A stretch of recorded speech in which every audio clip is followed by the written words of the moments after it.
C'est un lac plein de mystères, avec un monstre nommé Ponique. Certains l'ont vu, d'autres l'espèrent, au cœur de Poénégamouk. Notre chalet est québécois, sur la frontière posée à demi, près de ce petit pont de bois. Garage est aux États-Unis, dans le Témiscouata. À Poénégamouk on reviendra, le monstre qu'on y croit ou pas, des souvenirs précieux on gardera. Allez joue, allez joue.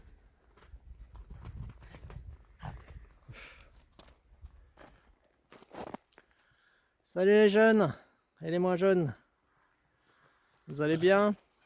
Bah écoutez, moi ça va pas mal, hein. Je vous souhaite la bienvenue à Poénégamouk, dans le Bas-Saint-Laurent, dans la région du Témiscouata. Vous voyez, Poénégamouk, petit village sous la neige encore. Nous sommes le 5 avril, hein. La neige est toujours là. Elle est encore tombée un petit peu hier soir. Donc là, changement de décor par rapport à Québec, hein. Ici c'est la campagne, hein. Surtout que cette petite rue là, c'est une rue, c'est une impasse en fait. Vous voyez, la route s'arrête ici. Pourquoi? Parce qu'après, vous voyez le petit pont là-bas, avec le drapeau américain, le drapeau du Maine et le drapeau du Québec au fond là-bas, au-dessus de la maison, au-dessus de la cabane. C'est le petit pont international,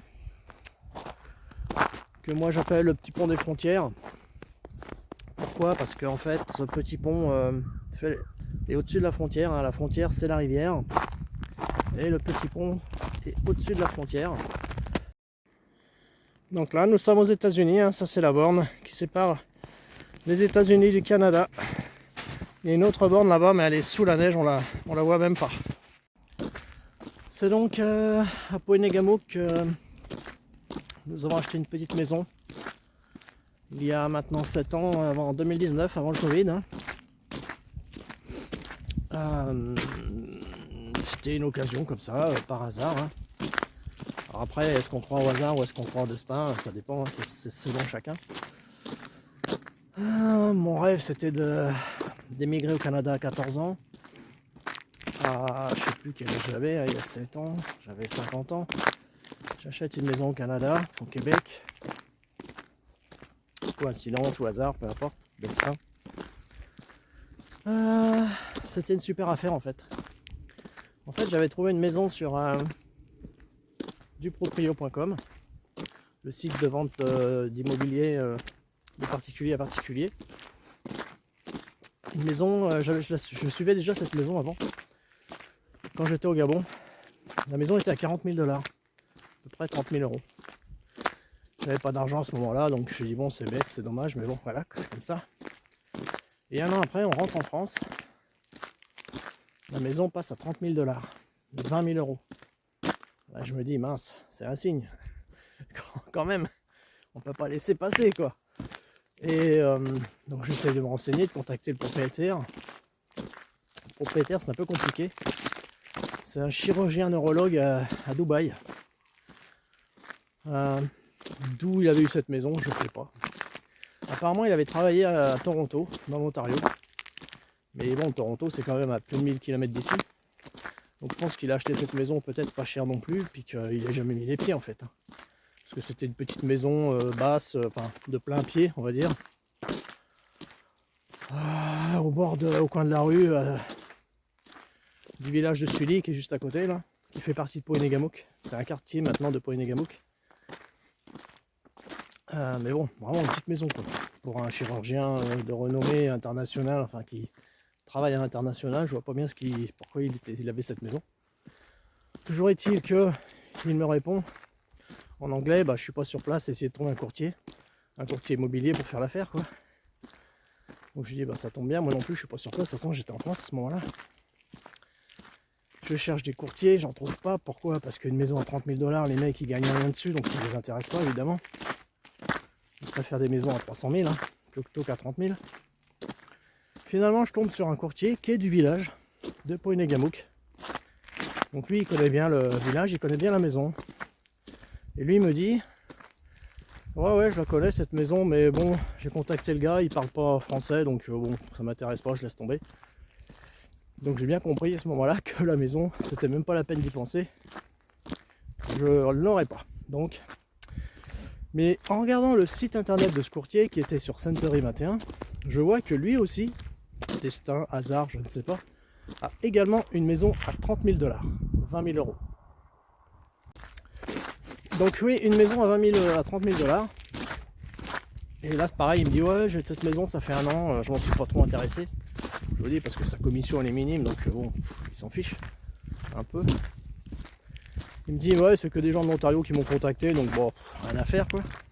Parce qu'au cas où vous n'auriez pas compris, les Québécois ils aiment pas trop les gens de l'Ontario, hein, ils aiment pas trop les anglophones. Je lui ai dit mais comment ça se passe éventuellement, c'est quoi, comment est la maison, est-ce qu'elle est bien, est-ce qu'elle est en bon état, tout ça. Il me dit ouais ça va, elle est correcte, bon après elle est 1949, hein, donc forcément il y a des travaux à prévoir dessus, hein. Il n'y a pas de double vitrage. Ah, la toiture c'est de la tôle, donc elle commence à être un peu rouillée. Il y a 2 tableaux électriques à changer parce qu'il y a 2 appartements. Parce qu'en fait oui c'est un duplex la maison. C'est-à-dire qu'il y a un appartement au rez-de-chaussée et un appartement à l'étage. Et donc les tableaux électriques forcément c'est des fusibles, c'est pas des disjoncteurs en 1949, donc il faudrait mieux les changer. Ben voilà, il y a quand même des travaux, il y aurait 100 000 $ de travaux à mettre dedans. Ça ferait 60 000 € à peu près pour rendre ça bien confortable. Ben, je dis bah écoutez banco. Et là il me dit non mais en fait la 30 000 vous pouvez l'avoir à 26 000 $. Je dis quoi? Waouh. Je dis hey, moi tu sais mec, moi une maison à 20 000 € je la veux quoi, je négocie pas, je la veux hein, avant que quelqu'un d'autre la prenne.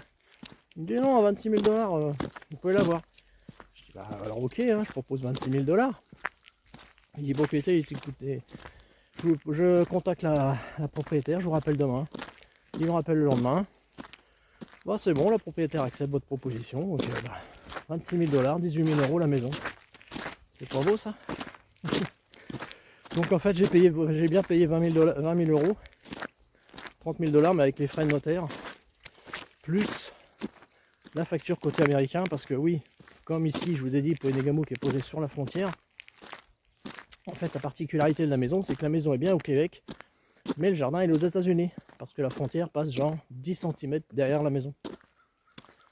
Vous allez me dire, c'est pas pire, parce que la maison d'à côté, la frontière passe au milieu du salon.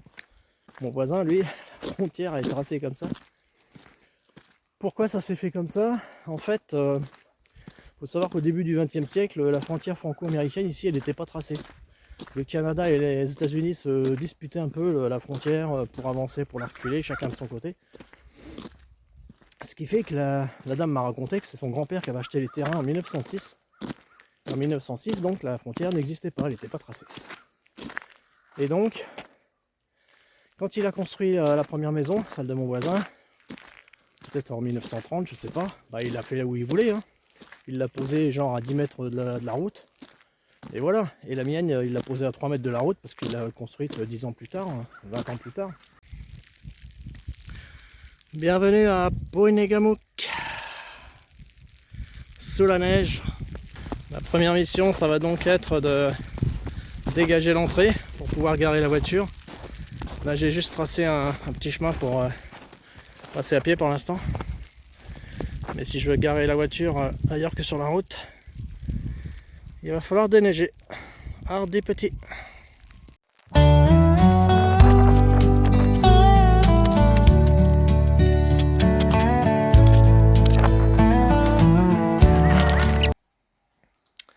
Bon, après la petite séance de pelletage, hein, je vais vous faire une petite visite de la maison, de notre logement en tout cas. Donc là, il y a un KGB qui est vide, hein, il n'y a rien dedans. Ça sert pour mettre du bazar. Ça, c'est des fauteuils, espèce de rocking chair là, qui bougent. Enfin, ils bougent plus trop, mais normalement ça bouge, si, ça bouge. Hein. Regardez, ça bouge. Hein. On peut faire le rocking chair comme ça sur la terrasse pour regarder passer les trains en face.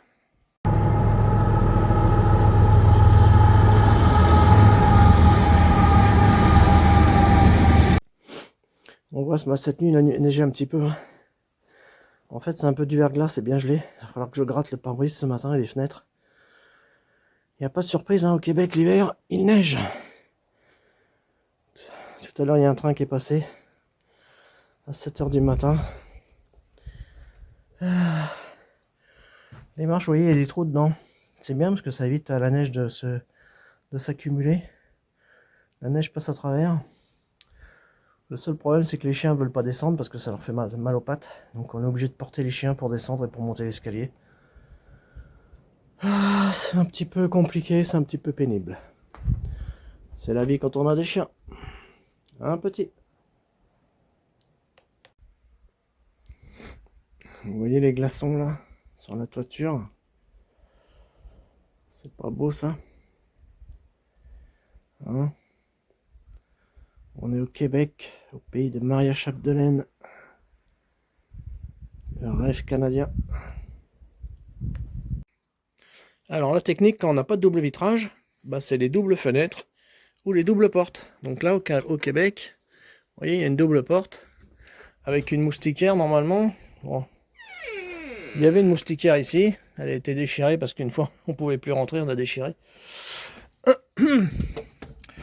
La double porte, ça permet de faire double épaisseur pour isoler.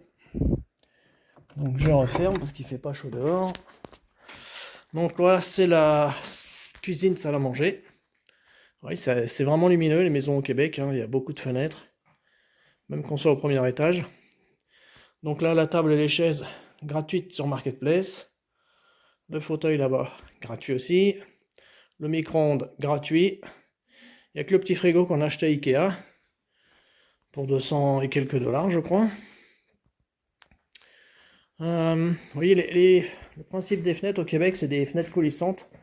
Donc là, c'est bloqué avec une petite baguette en bois, tout simplement. Et après, on ouvre comme ça.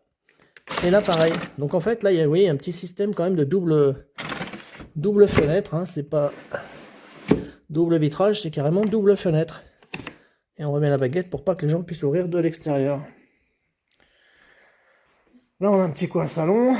Le canapé, c'est pareil, hein, c'était gratuit. C'est les voisins d'à côté qui nous l'ont donné, qui ont acheté la même propriétaire que nous. La petite table, là, c'est gratuit. Les fauteuils, le canapé, là-bas, c'est gratuit.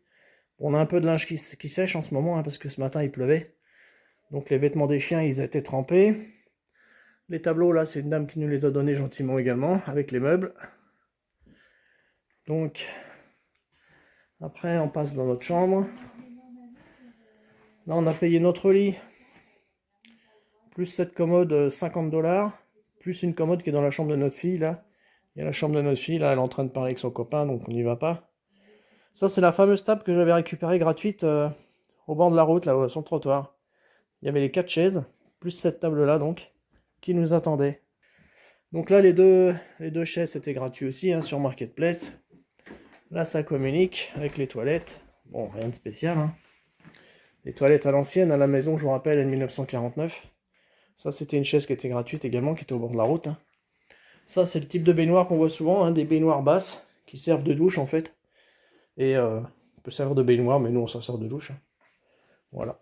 Bon, c'est un peu vieillot, tout ça, c'est 1949, mais... Sinon, vous voyez, l'intérieur, hein, c'est tout en bois. Il y a du lambris au plafond, du lambris sur les murs. Tout à l'heure, nous sommes arrivés, les thermostats étaient à 10 degrés. Bon, là, on les a mis à 20. Mais même à 10 degrés, on n'avait pas froid. Hein. Dehors, il gèle, hein, il fait 0. Celui-là, d'ailleurs, je ne sais plus si je l'ai mis à 15. Ouais, je l'ai mis à 15, vous voyez. Bon, mais c'est largement supportable. Hein. Il fait pas froid du tout. Le bois, ça isole bien. Hein. C'est beaucoup mieux isolé que les maisons en parpaing. Les amis, en direct, le passage de la déneigeuse.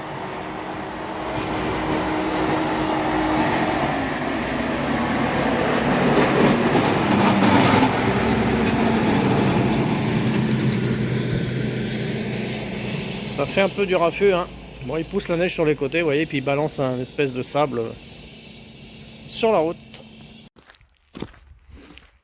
Donc Poenégamouk, petit village bien sympathique du Bas-Saint-Laurent. Alors en fait, le village de Poenégamouk est connu pour une légende, à savoir que dans son lac il y aura un monstre, comme le monstre du Loch Ness. Certains dans les années 30 je crois ont vu un monstre, une queue dépasser quelque chose, un animal, une bestiole. Et du coup c'est la légende de Poenégamouk. Et du coup ils ont appelé le monstre Ponique, parce que ça rime un peu avec Poenégamouk. Donc c'est pour ça que Poenégamouk a été connu dans le Québec. Il y a eu des articles dans les journaux dans les années 50, etc. Sur le monstre Ponique. Là normalement il y a une petite, vous voyez, il y a un petit espace vert et tout, mais là on peut pas marcher. Enfin Cookie il y va, mais je suis sûr qu'il y a, il y a plein de neige, ça va être compliqué à marcher. Je vais essayer de passer ici. Oula, je m'enfonce. Oula, j'ai de la neige jusqu'aux genoux. Là vous entendez la neige qui craque sous mes pas. Il y a vraiment une couche de glace sur la neige. Poenégamouk c'est quand même un charmant petit village, bon, comme tous les villages du Québec, hein. Regardez-moi cette étendue blanche. Le Québec c'est beau en maudit là. Comme dit mon chum Guillaume. Chum ça veut dire copain, hein. Quand une fille a dit ah ça c'est mon chum, c'est mon copain. Mais ça peut être aussi un copain quoi, un ami. Et Guillaume c'est un Québécois qui a une chaîne YouTube qui s'appelle Le Québec à pied. Bon j'arrête de bouger sinon sa caméra elle bouge. Guillaume il a fait une chaîne qui s'appelle Le Québec à pied parce que c'est un garçon, un Québécois qui a décidé de traverser le Québec à pied. Donc si vous voulez regarder sa chaîne, je vous encourage à le faire. Moi j'aime bien, je le suis, c'est sympa. Guillaume est très sympa, je le connais pas personnellement, hein. Mais je lui ai envoyé une chanson parce que, ah oui je vous ai pas dit, mais les extraits de chansons que vous entendez dans mes vidéos en fait c'est des compositions personnelles. C'est moi qui écris le texte et c'est Suno qui fait la musique et qui fournit la voix. Il y a un de ces vents ici, je ne vais pas rester trop longtemps. Allez petit, on y va.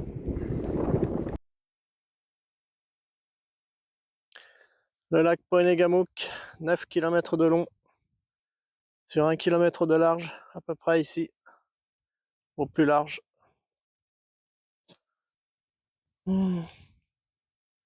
Au pied de la montagne. Et quelques jolies propriétés là-bas. Ah oui les amis, un petit truc très important pour nous Français. Quand on va au Canada, au Québec, avec l'idée de se promener autour des lacs, ben en fait il faut oublier. Hein. Ici c'est l'Amérique les gars. Ici business is business, c'est le capitalisme. Donc le tour des lacs, c'est pas comme en France, ça n'appartient pas à l'État. Ici les lacs sont privés, donc les bordures des lacs sont privées. Les gens qui achètent une parcelle au bord du lac pour construire leur chalet, ils ont tout l'accès jusqu'au lac. Donc on peut pas marcher autour des lacs. Ça c'est vraiment frustrant pour les Français, on n'a pas l'habitude. Hein. Nous tous les bords de mer, tous les bords de lac, ça appartient à l'État. C'est accessible en général. Ici non. Ici le seul endroit où vous pouvez descendre au bord du lac, c'est le, je sais plus comment ils appellent ça, le débarcadère, hein, l'embarcadère peut-être. Là où en fait on met les bateaux à l'eau. C'est le seul endroit où on peut descendre jusqu'au lac. Donc c'est bien frustrant. Donc quand vous venez au Québec ou au Canada, ne pensez pas faire le tour d'un lac à pied, c'est pas possible. Vous allez faire le tour du lac, mais sur la route autour, genre à 100 ou 150 mètres du lac. Et vous verrez pas le lac. Voilà.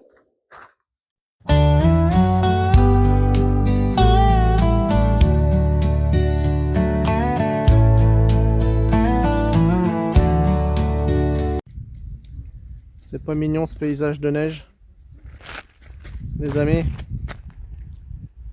Une jolie maison là aussi. La maison était à vendre en 2019 également. Je sais plus le prix, mais c'était plus cher que la mienne. Hein. Elle est en meilleur état. Déjà, il y a des fenêtres double vitrage. Donc forcément. Bref, là nous nous rendons dans le centre-ville, j'allais dire, c'est un bien grand mot. Au cœur de Poenegamook, quartier Escourt. Pourquoi? Parce que nous avons déjeuné à la microbrasserie en fait. Parce que c'est le seul restaurant du village tout simplement. Du côté d'Eleter, il y a une pizzeria. La cantine Peach, elle est fermée en hiver bien sûr. Hein. Il n'y a pas de touristes, donc c'est juste une cantine saisonnière on va dire. Là parfois on voit des traces de biches dans la neige, hein, la forêt est juste derrière. Donc là nous allons emprunter le pont international pour nous rendre de l'autre côté. En fait ici c'est une petite enclave américaine, vous voyez il y a le drapeau américain à l'entrée du pont. Ici jusqu'à la borne là qui se trouve ici, c'est les États-Unis. Après c'est le Canada, les toilettes là-bas, la cabane que vous voyez là ce sont des toilettes. Ça c'est au Canada, c'est au Québec. En fait je pense que la frontière passe le long de la route. Entre les deux bornes il y a une borne là-bas qu'on voit qui est enfouie dans la neige. Et la borne qui est ici. Là c'est les États-Unis. Donc là nous sommes, il y a une petite enclave de ce côté-ci. Et de l'autre côté de la rivière, c'est le Canada, c'est le Québec. Donc nous allons changer de pays pour aller déjeuner. Je vous montre un peu l'état du parking de l'église.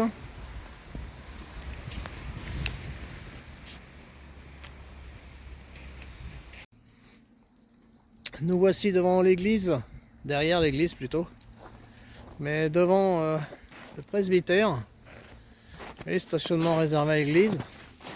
Et dans le presbytère, qu'est-ce qu'il y a? Il y a une microbrasserie. La microbrasserie, le secret des dieux. Puisque c'est dans le presbytère, l'ancien presbytère. Ils ont aménagé la microbrasserie, le secret des dieux. La microbrasserie de Poenegamook qui s'appelle donc le secret des dieux. Pourquoi? D'abord parce qu'ils l'ont installé dans le presbytère. Hein. Et puis regardez là ce qu'on a. Une curiosité locale. Hein. On a trouvé ça en été en 2019. On a découvert ça. À Poenegamook vous avez une grotte de Lourdes reconstituée. Ça peut paraître étonnant, mais en faisant des recherches sur Wikipédia, je me suis aperçu qu'en Amérique du Nord, il y avait pas mal de grottes de Lourdes reconstituées. En fait. Ici, tais-toi. Il n'y a personne dans la rue. Alors tais-toi. Cookie, tu viens. Vous voyez la rue de Poenegamook, une des artères principales qui longe le lac. C'est bien calme, hein, bien sûr. Donc je vous disais, oui, Poenegamook, c'est la réunion de plusieurs villages en fait. Le village de Sully qui se trouve à 6 km à gauche, vous voyez, et Eleter qui se trouve à 4 km à droite. Ici nous sommes dans le quartier Escourt, qui avant était une commune. Hein.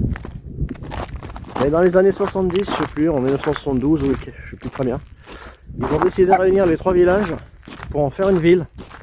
Parce que pour avoir droit à l'appellation ville, il faut un nombre minimum d'habitants. Donc je crois qu'il me semble qu'aujourd'hui on est à plus de 2000 habitants en réunissant les trois villages. Et donc c'est pour ça qu'ils ont fait ça. Dans les années 70. Pour être une ville. Et donc la ville s'appelle Poenegamook puisque nous sommes au bord du lac Poenegamook. Qui se trouve derrière les sapins. Bon les amis, nous arrivons à presque 30 minutes de vidéo, donc je pense qu'on va arrêter là. J'espère que la visite guidée de Poenegamook vous a plu. Ce week-end au chalet va se terminer bientôt. Même si notre chalet n'est pas vraiment un chalet, c'est plutôt une maison, hein, parce qu'il y a 2 appartements. Mais quand on dit qu'on va au chalet le week-end, au Québec, c'est une expression, je vous dis, hein, ça peut être une maison. C'est pas forcément un vrai chalet montagnard. Hein. Donc, on va se quitter en musique, comme d'habitude. Hein. Là, je vais vous passer 3 minutes de musique sur le chemin du retour. Donc, comme je vous ai dit plus tôt tout à l'heure, mais vous n'avez peut-être pas bien entendu à cause du vent qui sifflait le long du lac. Toutes les musiques que vous entendez dans mes clips sont des musiques originales. de ma création. J'ai écrit les textes et j'ai donné la musique à composer à Suno, l'intelligence artificielle, je vais y arriver, qui crée des musiques et qui fournit les voix. J'ai créé une page Facebook d'ailleurs qui s'appelle Joe Lafeuille. Joe Lafeuille, c'est un peu mon double virtuel qui chante, parce qu'il a une plus belle voix que moi, tout simplement. Voilà, donc ce week-end au chalet va se terminer. C'est sûrement le dernier week-end qu'on passe ici. Pourquoi? Parce qu'en fait, quand vous allez voir cette vidéo, la maison sera vendue. Et je vais vous faire une deuxième vidéo. On a vendu notre chalet, peut-être ce sera le titre, je ne sais pas. Pour vous expliquer pourquoi, finalement, après 7 ans, nous nous séparons de cette maison. Nous allons quitter Pohéné-Gamok, charmant petit village du Témiscouata. Mais voilà, la vie c'est la vie et il n'y a rien de grave, hein, rassurez-vous. Hein. Mais je vous ferai une petite vidéo donc pour vous expliquer pourquoi nous vendons la maison. Et j'espère quand même que voilà, ce petit week-end, cette petite visite de Pohéné-Gamok vous aura plu. Et maintenant, musique, maestro.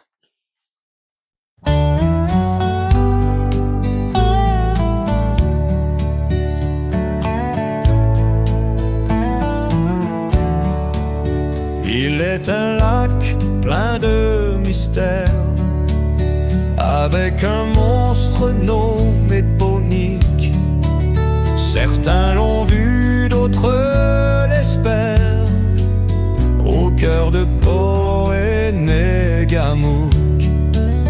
Notre chalet est québécois, sur la frontière posée à demi, près de ce petit pont de bois. Garage est aux États-Unis. Dans le Témiscouata, à Pohéné-Gamok, on reviendra. Le monstre qu'on y croit ou pas, des souvenirs précieux on gardera. Y a un train sur la butte de terre, juste en face de la fenêtre. La vue en haut du belvédère, autant des couleurs, ces jours de fête. Y a aussi une plage magnifique, un parc à serre de Virginie, une cantine pour le pique-nique, un golf, une microbrasserie. Dans le Témiscouata, à Pohéné-Gamok, on reviendra. Le monstre qu'on y croit ou pas, des souvenirs précieux on gardera.